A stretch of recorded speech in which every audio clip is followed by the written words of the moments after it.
Hey guys, this is Dr. Hub. Today we'll look at the epidemics and also looking at the types.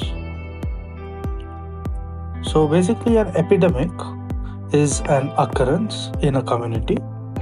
So it is nothing but an occurrence and where it is happening in a community or a region of cases of illness that is clearly or cases of illness. And it is clearly an excess of normal expectancy. So it is an excess of the normal expectancy. So what does it include? It includes there is a single exposure or point source epidemics.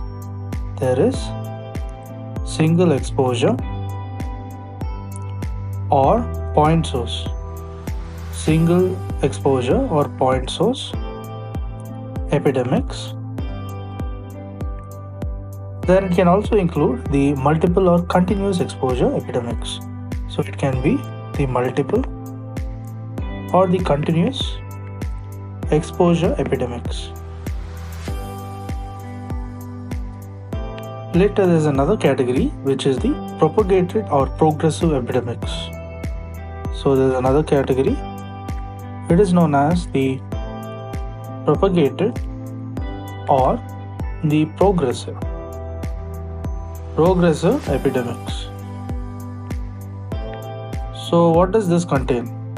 So it has a person to person. There is person to person. Next is there's an arthropod vector. Next comes the animal reservoir.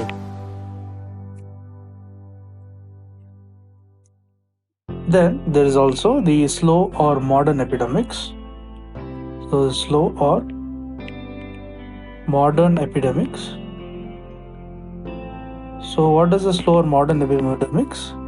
It has the non-communicable diseases. It has non-communicable diseases.